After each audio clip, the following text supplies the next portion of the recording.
Deuteronômio capítulo 19. As 6 cidades de refúgio. Quando o Senhor teu Deus tiver eliminado as nações pagãs cuja terra te dá, e as conquistares, e estiveres habitando em suas cidades e casas, separarás 3 cidades do meio da terra, cuja posse Yahvé, teu Deus, te concede. Estabelecerás o caminho, medirás as distâncias e dividirás em 3 partes o território da terra que o Eterno, o teu Deus, te dará como herança, e isso para que nela possa se abrigar todo aquele que houver sido acusado de homicídio. Se um homem sem querer ou por acidente matar alguém que não era seu inimigo, poderá ir para uma daquelas cidades, e ali ninguém poderá executá-lo. Por exemplo, certo homem vai com seu amigo cortar lenha na floresta, e, ao levantar o machado para golpear a árvore, o ferro escapa e atinge seu amigo e o fere de morte. Nesse caso, ele poderá fugir para uma daquelas cidades para evitar a vingança da família do amigo e salvar sua vida. Do contrário, o vingador da vítima poderia persegui-lo, enfurecido, e alcançá-lo, ainda que a distância fosse longa demais, e teria o direito de matá-lo, muito embora, de fato, não merecesse pena de morte, porquanto não havia inimizade entre ele e seu próximo. É por esse motivo que eu te ordeno, separa 3 cidades. E quando Yahvé, teu Deus, fizer que tuas fronteiras se alarguem, como prometeu a teus antepassados, e te der toda a terra que jurou dar a teus pais, com a condição de que cuides de colocar em prática todos estes decretos que hoje te ordeno, amando ao Senhor, teu Deus, e andando sem parar em seus caminhos, acrescentarás então mais 3 cidades de refúgio às 3 primeiras, a fim de que não se derrame sangue inocente na terra que Yahvé, teu Deus, te concede como herança e, portanto, não haja culpa de sangue sobre ti. Contudo, se alguém é inimigo do teu próximo e lhe arma uma cilada, levantando-se e ferindo-o de morte, e a seguir se abriga numa daquelas cidades, as autoridades da sua cidade enviarão pessoas para buscá-lo na cidade de refúgio e o entregarão nas mãos do vingador da vítima para que o homicida seja devidamente executado. Portanto, que teu olho não tenha misericórdia do homicida. Desse modo extirpará de Israel o derramamento de sangue inocente, para que vivas bem e em paz. As fronteiras e as testemunhas. Não deslocarás os marcos de divisa da propriedade do teu vizinho, que os teus antecessores estabeleceram na herança que vai receber, na terra cuja posse Yahvé, teu Deus, te concede. Uma só testemunha não é suficiente para condenar uma pessoa de algum crime ou delito.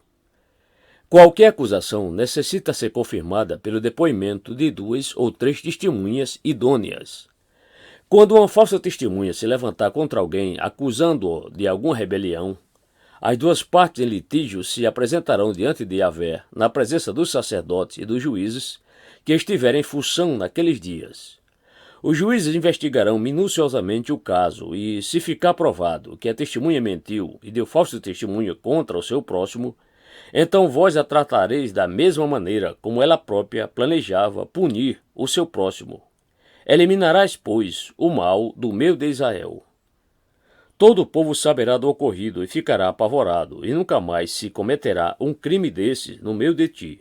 Portanto, não considerais com piedade esses casos, alma por alma, olho por olho, dente por dente, mão por mão, pé por pé. Deuteronômio capítulo 20. As leis das guerras e dos soldados. Quando tiveres de sair à guerra contra teus inimigos, se vires cavalos e carros e um povo mais numeroso do que tu, não te entregues ao medo, pois contigo está Yahvé, o teu Deus, que te libertou e fez sair da terra do Egito. Quando estiveres para iniciar a batalha, o sacerdote se aproximará para falar ao povo e proclamará: Ouve, ó Israel! Estais hoje prestes a guerrear contra os vossos inimigos. Não vos acovardeis, nem vos deixeis intimidar. Não vos aterrorizeis, tampouco tenhas medos por causa deles. Pois o Senhor, o vosso Deus, vos acompanhará e lutará por vós contra todos os vossos inimigos, a fim de vos dar a vitória. Os escribas também falarão ao povo, exclamando: quem construiu uma casa nova e ainda não a consagrou? Que se retire e volte para casa, para que não morra na peleja e outro a consagre em seu lugar. Quem plantou uma vinha e ainda não colheu os seus primeiros frutos?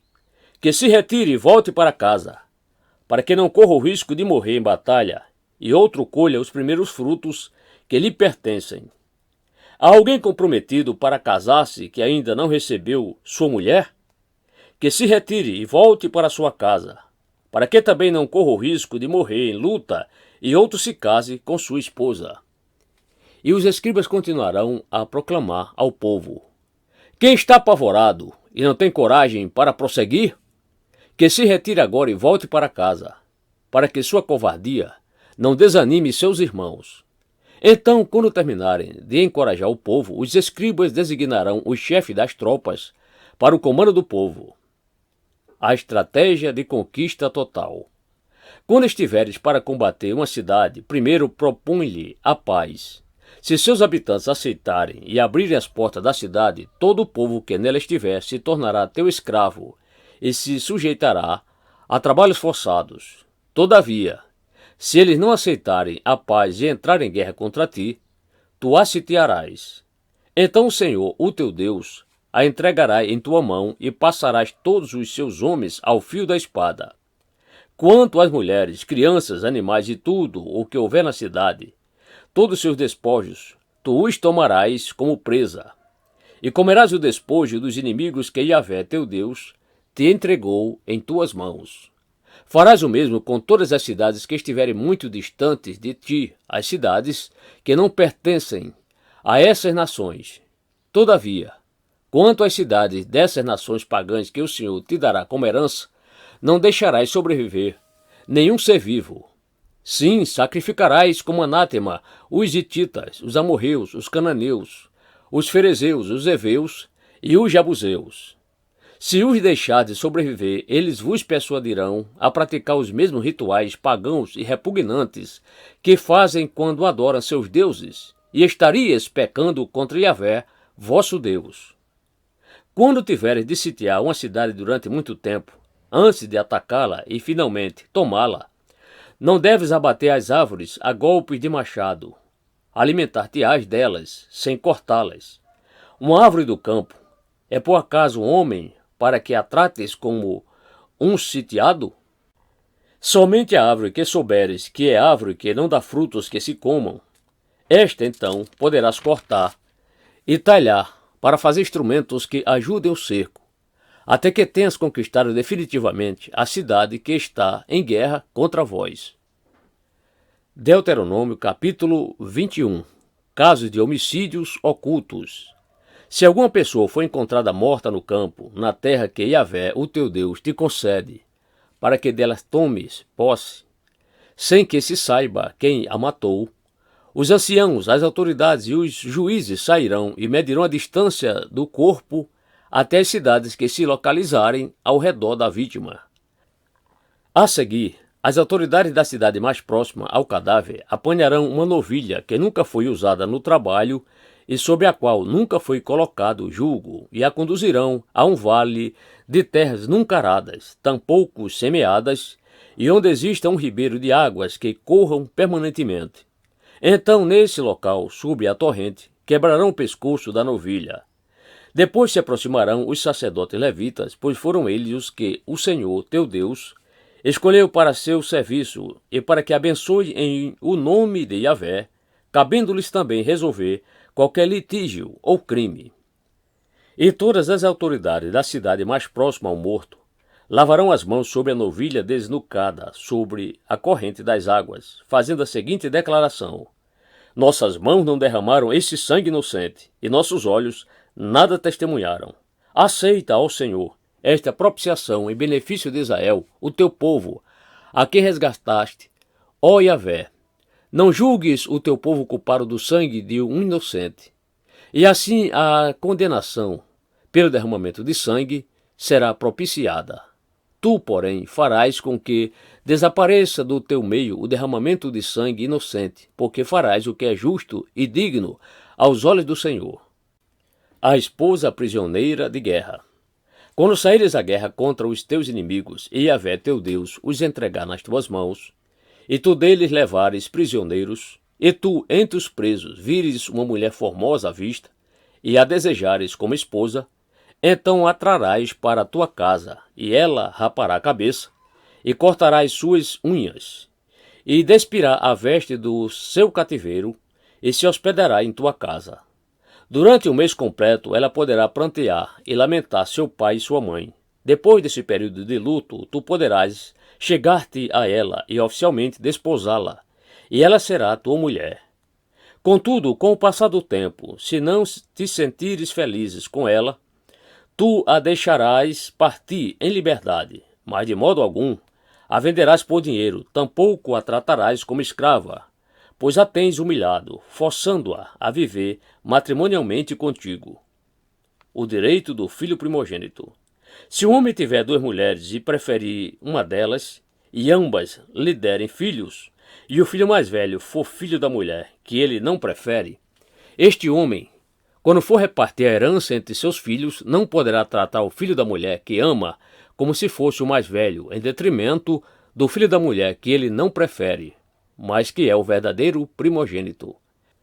Reconhecerá como primogênito o filho da mulher que ele não prefere, concedendo-lhe porção dupla de tudo quanto possuir, porquanto ele é a primícia da sua virilidade, e todos os direitos do filho mais velho, o primogênito, lhe pertencem. Como agir com o filho pervertido?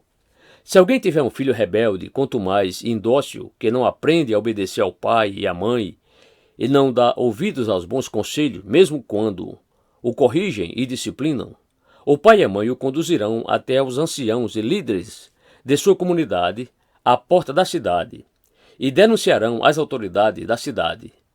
Este nosso filho é por demais teimoso e rebelde, não nos obedece, é devasso e vive embriagado.